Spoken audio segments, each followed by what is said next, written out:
नमस्कार, स्वागत है आपका। आप देख रहे हैं न्यूज नेशन। मैं हूं आपके साथ संजय यादव। महाराष्ट्र में विधानसभा चुनाव को लेकर सरगर्मियां बढ़ती जा रही। हालांकि तारीख अनाउंस नहीं की गई थी, लेकिन यह संभावना थी कि शायद ऐसा हो सकता है। इन सब के बीच में दरअसल सबकी निगाहें टिकी है कि क्या वाकई में कभी शरद पवार का बयान आता है, कभी अजीत पवार का बयान आता है, कभी कहा जाए कि शिंदे गुट की तरफ से कुछ ना कुछ कहा जाता है। और ऐसा लगता है कि आने वाले वक्त में हो सकता है कि गठबंधन जो इस वक्त दोनों हैं, महाविकास अघाड़ी और महायुति, दोनों में कुछ ना कुछ परिवर्तन हो सकता है। क्योंकि अजीत पवार को लेकर जो अब तक ऐसी स्थिति देखी गई कि वो फ्लिप मारते हैं, लेकिन इस बार अजीत पवार की भूमिका नहीं बल्कि शिंदे गुट के एक नेता की तरफ से ऐसा बयान दिया गया है, जिसके बाद एनसीपी अजीत पवार गुट की तरफ से इसका कड़ा रिएक्शन, उस पर कड़ी प्रतिक्रिया आई है।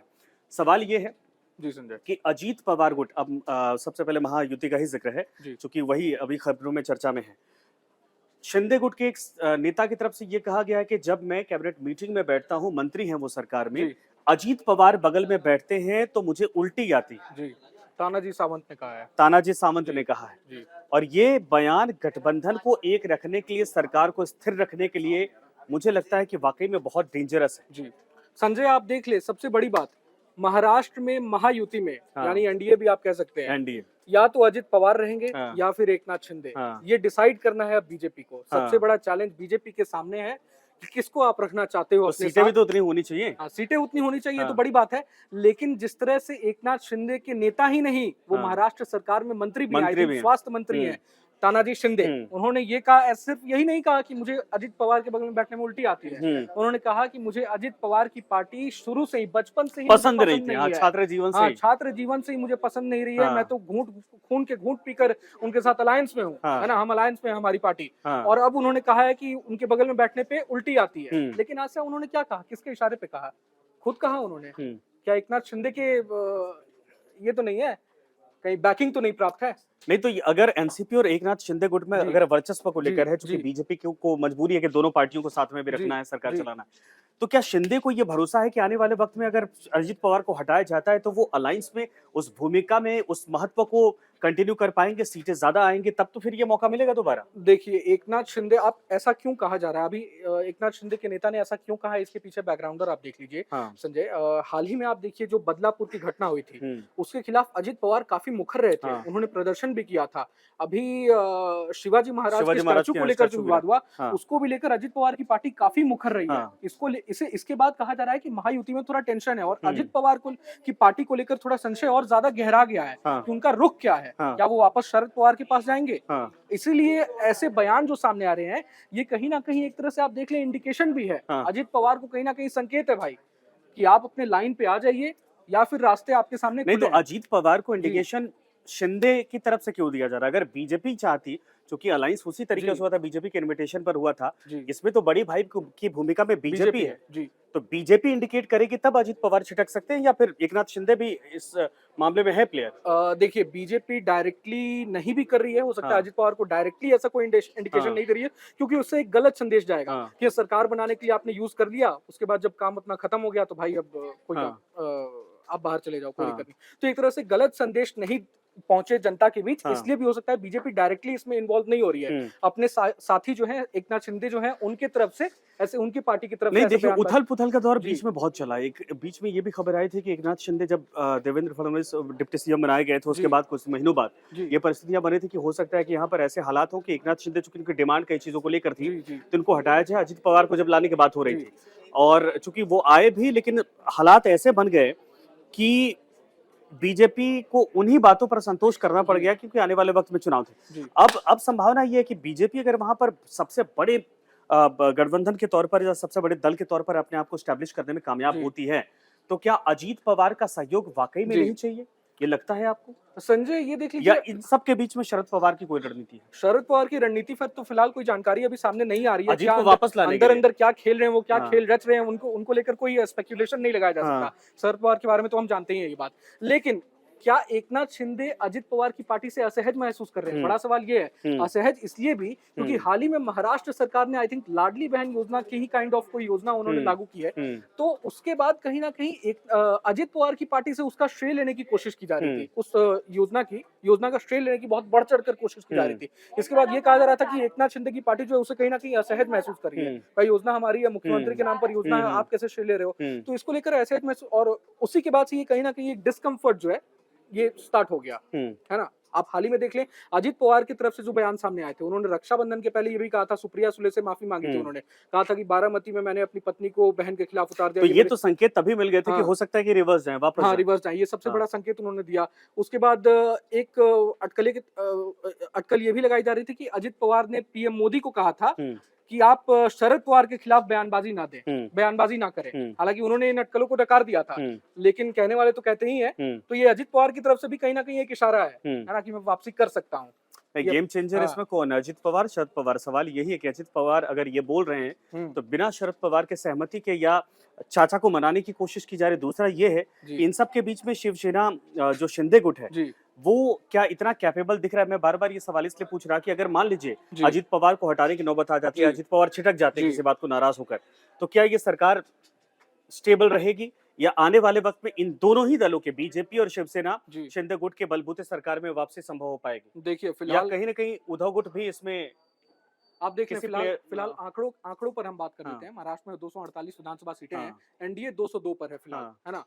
बहुमत के लिए 248 आधा। खैर अभी की सरकार अब कितने महीने बचे हैं? बची है। एक बात आपके एक आंकड़ों के लिहाज से बात कर लें, अगर अजित पवार साथ नहीं भी रहते हैं आगामी चुनाव में, आप देख लें, अगर अभी के ही सीटों के लिहाज से आप देखें ना, बीजेपी और अगर एकनाथ शिंदे की शिवसेना ही अगर साथ रहे तो भी सरकार बन सकती है, ऐसा नहीं है। लेकिन प्लेयर की जो आपने बात की, असली प्लेयर कौन है?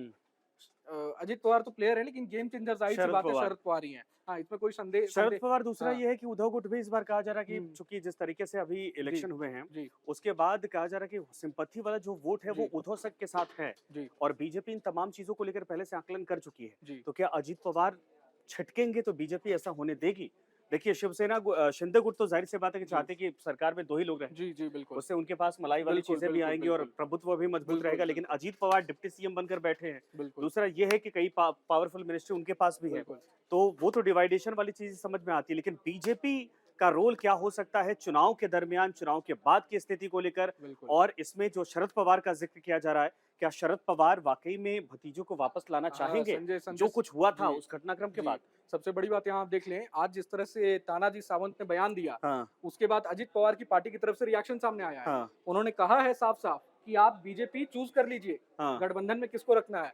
या तो एकनाथ शिंदे के नेता जो हैं, जो मंत्रालय में अभी शामिल है, स्वास्थ्य मंत्री हैं, उनको मंत्रिमंडल से आप बाहर कीजिए, या फिर हम गठबंधन से दूर हो जाते हैं। उन्होंने भी बीजेपी के सामने चैलेंज ये रख दिया है। तो सबसे बड़ी बात वही है, बीजेपी क्या डिसीजन लेना चाहती है। हाल ही में हमने ये भी देखा था कि संघ के अंदर अजित पवार को लेकर काफी नाराजगी है। वे नहीं चाहते हैं कि अजित पवार हमारे साथ रहें, है ना।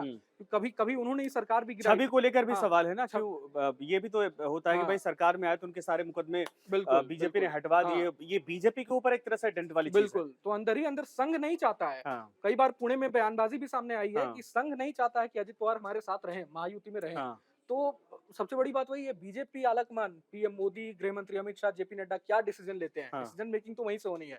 तो उन्हीं पर असली ये सब टिका हुआ है। दूसरी चीज आप देख लें, जिस तरह से शिवसेना शिंदे गुट, आप देख लें, अजित पवार ने हाल ही में एक बयान दिया था। उन्होंने कहा था कि मैं कई बार उप मुख्यमंत्री तो बना महाराष्ट्र का, लेकिन अब तक सीएम नहीं बन सका। एकनाथ शिंदे और देवेंद्र फडणवीस मुझसे जूनियर होते हुए भी सीएम बन गए, तो ये बात मुझे कहीं ना कहीं अभी भी खटकती है और जीवन भर खटकेगी, है ना। तो अजित पवार का ये बयान आप देख सकते हैं किस तरह से एकनाथ शिंदे और देवेंद्र फडणवीस को लेकर वो बयान। तो अजित पवार के सामने मुख्यमंत्री बनने का ऑप्शन कहाँ है? अगर वो मान लीजिए चाचा के साथ दोबारा जाते तो वहां पर ऑलरेडी उद्धव ठाकरे जैसा चेहरा बैठा हुआ है जो मुख्यमंत्री रह चुके हैं। शरद पवार चूंकि अब उम्र हो गई तो नहीं, लेकिन अगर इधर आते हैं तो बीजेपी खुद चाहेगी उनका मुख्यमंत्री बने, नहीं है तो शिंदे एक बार मुख्यमंत्री बन गए हैं, उनकी भी दावेदारी मजबूत होती है। तो अजीत पवार के सामने डिप्टी सीएम से सीएम बनने का रास्ता दिख कहाँ रहा है? हाँ, वो रास्ता तो है नहीं, आप देख। लेकिन सबसे बड़ी बात, क्या गठबंधन में रहेंगे? अब बड़े भाई की भूमिका में बीजेपी है। तो ऐसे कंडीशन में बार्गेनिंग वाली स्थिति है। बार्गेनिंग वाली स्थिति है। हो सकता है बार्गेनिंग के लिए भी पिछली बार जो अभी वो बयान दे रहे थे रक्षाबंधन से पहले, हो सकता है बार्गेनिंग के लिए भी ऐसा भी हो सकता है कि चुनाव से पहले एक तरह से प्रेशर पॉलिटिक्स है कि हम छिटकते हैं तो आपको नुकसान होगा, और नहीं छिटकते हैं तो हमारे साथ हमारी बातों को सुना जाए, जी है ना? लेकिन वो संजय वही बात हो गई ना हाँ। कि बड़े भाई के सामने चुनौती वही है कि छोटे भाई जब आपस में लड़ रहे हैं हाँ। तो उनकी लड़ाई कैसे सुलझाएं, है ना? कैसे सुलझे की लड़ाई, वही सबसे बड़ी बात है ना? नहीं खैर ये भी देखना होगा कि जी। संयमित चीजें हैं। देखिए मंत्री ने बयान दिया जी। तो उधर से भी टॉप लीडरशिप ने बयान नहीं दिया है। हाँ, एक बीजेपी की तरफ से अभी तक कोई या बीजेपी एनडीए की तरफ इवन से ये अजीत पवार गुट की हाँ, तरफ से भी अजीत पवार ने इस पर रिएक्शन नहीं नहीं दिया दिया है। है, जाहिर सी बात। दूसरे नेता से दिलवाया है। हुँ, तो ये हो सकता है कि मामले को बीजेपी हुँ, मैनेज कर ले, चूंकि हुँ, चुनाव के आते-आते सभी पार्टियां ऐसा करती हैं, हुँ, शिंदे गुट भी चाह रहा है।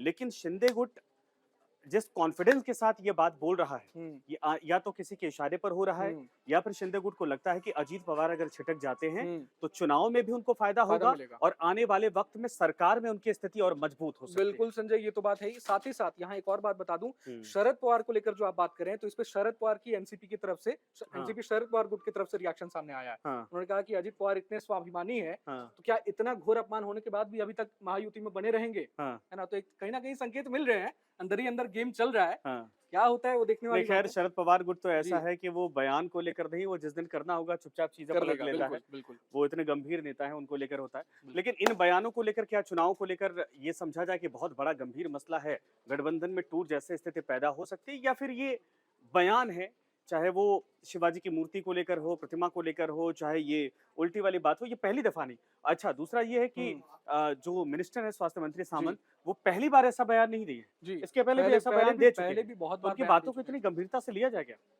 गंभीरता से लेना वो दूसरी चीज है, लेकिन इस वक्त गंभीरता से लेने वाली बात ज्यादा हाँ, इम्पोर्टेंट है, हाँ, क्योंकि चुनाव है, कुछ ही महीनों में चुनाव होने वाले हैं इसी साल। हम्म, ऐसे वक्त में आप इस तरह के बयान दे रहे हो, और अजित पवार ने भी ऐसे नहीं है कि संकेत नहीं दिया है। हाँ। अजित पवार भी संकेत दे चुके हैं कई बार अपने बयानों में संकेत दे चुके हैं हाँ। कि महायुति में सब कुछ ठीक नहीं है।